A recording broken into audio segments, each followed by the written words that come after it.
変な構成の低価格イヤホンは、生活に潤いをもたらしてくれる、というわけで。やっほやっほ、イヤホン買ってるかい？ふぐみかんのイヤホンレビューの時間だよ。今回紹介するのは、6mm と 10mm のドライバ2発を持つ、TRN の低価格ラインの新作、TRN-MT4 だ。TRN の MT シリーズとしては、ナンバリングが2が飛んで3作目、TRN が発売する、デュアルダイナミックドライバモデルとしては、初の登場となる。異形ダイナミックドライバモデル、というのは、2つの異なるサイズのダイナミックドライバを組み合わせて、それぞれ得意なところの音を聞いたろ、という代物。今から10年以上前に、日本ビクターが、同型のダイナミックドライバを組み合わせたイヤホンを作り出し、それが発展してできたジャンルだな。日本国内にも、エレコムや、本丸の JVC などなど、各社が独自に作ったデュアルダイナミックドライバモデルがあったり、変わり種だと、メインドライバの振動を増幅する、自身は動力を持たない、低音増幅用のパッシブラジエーター、なんて代物を持つ、雑に言っちゃうと太鼓の叩いてない側みたいな役割をこなすパーツだ。サイズの同じダイナミックドライバでも、振動板の質を変えたり、ネットワークボードを使ったりして、それぞれのドライバの音を変えて混ぜ合わせたり、あるいは全く同じダイナミックドライバ2発を組み合わせて鳴らしたらいい音するんじゃねという、脳みそ筋肉なアプローチもあったりと、意外にも奥深いジャンルだな。今回登場した、TRN-MT4 は、高音域は得意なちっちゃいダイナミックドライバに、低音域は得意なでっかいダイナミックドライバを組み合わせればいい音出るんじゃねという発想に基づいて生まれた、サイズの異なるダイナミックドライバ2発を組み合わせて作られたタイプ。中国の低価格モデルだと、KZ の ZS シリーズに属する、ZS1 や ZSE、それから、QKZ や無名のメーカーなんかからも大量に出ているタイプだ。とはいえ、それらの流行はすでに5年以上前のもので、そこにあえて TRN が今更参入するんだから、もちろん手土産はある。従来の異形デュアルダイナミックドライバモデルというと、振動板はどれも通常の樹脂系振動板を持つものが多かった。特に、低価格では、コストの制約からそのパターンがめちゃくちゃ多いな、となると、デュアルダイナミックドライバでも、結局目指す音の方向性も、仕組みもそれほど1ダイナミックドライバ機と変わらないわけで、うまく混ぜ合わされば、定番の良い音に、うまく混ぜ合うことがなければ、1ダイナミックドライバの本作とそんな変わらないことになるパターンも多い。実際、KZZS1 はなんだか不思議な音で面白かったものの、完成度は当時なりだし、ZSE は、結果的に普通の堅実にまとまった1ダイナミックドライバみたいな音になってたな。今回登場した MT4 がそれらと違うのは、低音域側にベリリウムメッキダイナミックドライバを採用したことだ。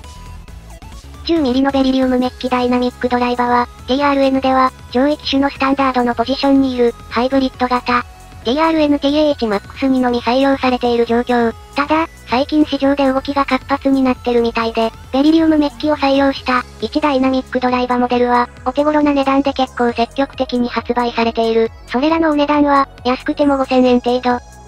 MT4 は ?2500 円出せば買えるね。どうしてダイナミックドライバが一発増えたのに、お値段が安くなってるんですか？ TRN マジックとでも言うしかないね。そんなわけで、MT4、なぜか構造が複雑になった結果値段が下がった。これがわからない。とはいえ、イヤホンのお値段は、メーカーのリザヤとか生産数とかこだわりポイントにかかったコストとかで総合的に出てくるので、安けりゃ良い、というわけでもないけどな。ただ、安けりゃたくさん買えるから嬉しい。手も出しやすい。で、手が出しやすくて面白ければなおよし、というわけだ。ちなみに、MT4 は高音域側の振動板については樹脂系素材となっている。つまり、ベリリウムメッキ 10mm ダイナミックドライバと幅広く採用される樹脂振動板 6mm ダイナミックドライバのコンボだ。何気にこの組み合わせはなかなか見ない。先日、似たような構成に、スイッチによる音変更機能を搭載した中堅価格モデル、TRI スターリバーが発売されたんだけど、あっちは高音域が 6mm チタン鋼と振動板、低音域が 10mm ベリリウムメッキ振動板になっている。ベリリウムメッキのらしさを程よく削った上で、しっかり個性と全体のバランスを確保した、いかにも TRI らしいバランスだったんだけど、MT4 の方はどうなってるんだろうか。本体の素材を見ていこう。本体の質感はそれなり、といったところ、マットな黒色塗装、もしくはメッキ塗装された金属製のフェイスプレートに、半透明の本体樹脂部分、そして、この手の複合素材イヤホンではおなじみの、金属製のノズルがくっついている。何気に付属品はこの価格にしてはちゃんとしていて、QBC 端子の銀メッキ線と、M サイズのみだけど、TRN の単体販売向けに作られた、上位イヤーピース、TRN キップスが付いてくる。他のサイズは従来 TRN と同じ、ちょっと硬めのイヤーピースが S、M、L で付いてくるぞ。M サイズのみだけど、TRN キップスが付いてくるのは結構嬉しい。よかったら、キップスを使って聞いてみてほしいな。従来型のイヤーピースより、高音域側が鮮明に聞こえるので、高中音域に聞かせどころが集中している、TRN 製のイヤホンと相性がいいはずだ。銀メッキ線は、上位機種、TRN-TAH-MAX で採用されているものと同等、より高級なクラスだと、プラグ交換ができる、単体販売でも人気のケーブルシリーズが付属するんだけど、それを3000円以下で求めるのはちょっと欲張りすぎだ。そんなわけで、基本的には、いつもの TRN なんだけど、キップスが1ペアのみとはいえ追加で付属するのは、最初からイヤピに悩まなくていいことを保証してくれるぞ。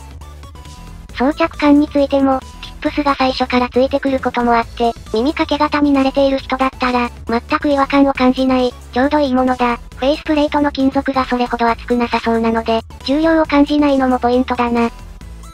というわけで、外装と中身のうんちくに関してはこんな感じ。音色について見ていこうか。MT4 は、中華イヤホンでは割とすでに採用例のある、デュアルダイナミックドライバ機。とはいえ、従来型と同じなら、今更なこのタイミングで TRN が投入してこない。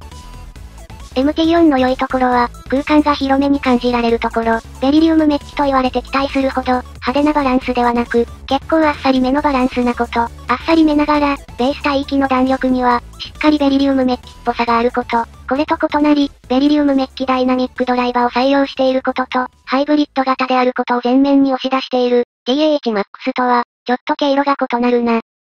TRI スターシートは結構近めの印象があるんだけど、メーカー色の差なのか、TRN キップスのおかげなのか、高音域側がこちらの方が強調されている印象がある。TRI スター C の方が、より実在的。TRN-MT4 の方が、それらを無視した元気系、という印象だ。音色を分解してみようか。高音域は、付属イヤーピースのおかげもあって、はっきりくっきりと聞こえやすい。従来型のイヤーピースに変えると、この特徴は落ち着くので、キップスありきの音作り、と言えるのかも。普通のイヤーピースを合わせると、よりスターリバーに近づくけど、スターリバーの方が、高音域のバランスはいい感じ。やっぱり、TRN-MT4 の方が、若干バランスは楽しめに作られている印象だ。もちろん、わざわざ高音域用にダイナミックドライバーを配置しているだけあって、ここは高音が得意な 6mm ダイナミックドライバーを使っている普通のイヤホンと変わらない良さがあるぞ。続いて、中音域。明らかにベリリウムメッキ1発より、すっきりとした聞かせ方。音量を上げた状態でも、下げた状態でも、しっかり改造感があって、なおかつ、少しあっさりとした、分離感を感じる音色だ。しっかりと感触の空間と距離感が欲しい人には、この価格ながらかなり好印象になるんじゃないかな。実際、僕はかなり良い印象を受けた。逆に、より近く、より情熱的なボーカルが欲しいんですよ。という人には、TRN っぽい一歩引いた感じがマイナスになるかも。とはいえ、これは TRN がやりたい路線をかなりうまく実現できてると思う。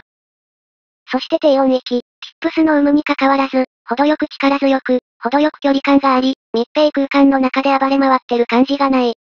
TRN-VX Pro 以降の TRN は、特に低音域の引き際がちゃんとしていて、しっかり力強くて、それでいて他音域にかからないバランスになってる印象なんだけど、本気もそれをしっかり実現できてる。とはいえ、他の素材の TRN 機だと、もうちょっと物足りなかったりすることもあるんだけど、ベリリウムメッキだからか、低音域側にしっかり弾力感があって、聞いていて楽しい音にはちゃんとなってるな。MT シリーズは、正直 MT1 から全部出来が良かったので、今回も期待していたけど、今回もちょっと期待以上だった。せっかくなので、いくつか近い機種と比較してみようか。TRI スターリバーは、TRN-MT4 と同じ、6mm と 10mm のダイナミックドライバー。6mm の振動板の素材が異なり、スイッチ機構がついてる。スイッチ全音の音が近いけど、MT4 は全体的に抜けの良さと分離感で優れる。スターリバーの方は、全体のバランスや自然さで優れるな。かなり近い外形や構成を持つけれど、最後の味付けは結構明確に好みが分かれそうだ。MT4 の先輩格にあたる、MT3。こちらは、音を逃さず、余韻を重視する、全金属製の外装に、10mm のチタンコートダイナミックドライバーを採用したイヤホン。性格は麻薬で、ダーク、ウォーム、そして狭めの空間で近めに響く MT3 に対し、ドライ、クール、そして開放感のある鳴り方をする MT4。とはいえ、どちらもウェットさやドライさが行き過ぎてる感じはなく、どんな曲でもこなせるバランスになっている。もっと極端なものもあるけど、このバランスの方が好印象な人は MT3、4ともに多そうだ。TRN の1ダイナミックドライバの中で、最もベーシックな TRN-MT1 と比較すると、MT4 の空間の広がりと、壁のなさを感じる空間表現をより明確に感じられる。また、低音側がよりうまく制御されている感もあって、なるほど、今更デュアルダイナミックドライバを出したのも納得できる出来だった。MT4 はくっきりと聞こえる、各帯域の音色に、その広がりの中で無機質になりすぎない、程よい低音域とボーカルを持っていて、このバランスをちょうど良い、と感じる人はすごく多いはず。このような特徴的なバランスを持つ低価格モデルというと、大抵どこか音色に荒があって、それも味になっていることが多かったんだけど、MT4 には荒らしい荒さは感じなかった。最近、音量を意識することが多いので、意図的に大きい音量から小さい音量までテストしてみたんだけど、音量を変更しても、高音から低音まで、歪さを感じることもなく、がっつりとこなすことができたぞ。ちなみに、僕は小音量推奨派なので、音量は控えめがおすすめだ。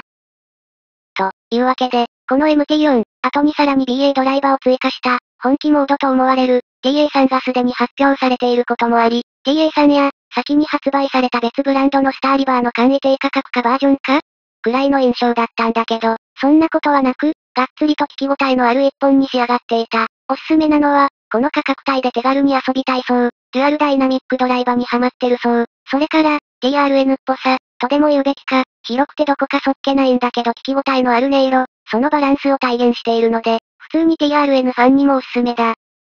逆に、TRN のイヤホンを聞くと、ウォームさとか密度に物足りなさを感じるそう。ベリリウムメッキの中低音域から中高音域の分厚さなんかに魅力を感じている人には、それでもしっかりと高評価を取ってくるイヤホンだけど、ちょっと想像とは違うかもしれないな。そんなわけで、MT4、この動画の長さでもうわかっていると思うが、FP が値段相応の質感である、という点以外、個人的には大満足。この手のマルチダイナミックドライバーというと、より濃厚な KZD96 シリーズとも異なるアプローチで、実に聞き応えのある一本だった。幅広い人におすすめしたいな。と、こんなところだな。伏兵はいつでも意外なところに潜んでいるもんだ。MT シリーズは、いつも予算以上の驚きをもたらしてくれる。MT1 Pro は MT1 と同じっぽかったけど、何はともあれ、こういう良いイヤホンが増えるのはいつでも歓迎だ。それが3000円以下ならなおさらな。と、いったところで今回はここまで、まだ届いてないけど、兄弟機の高級バージョン、TA さんもレビュー予定なので、お楽しみに。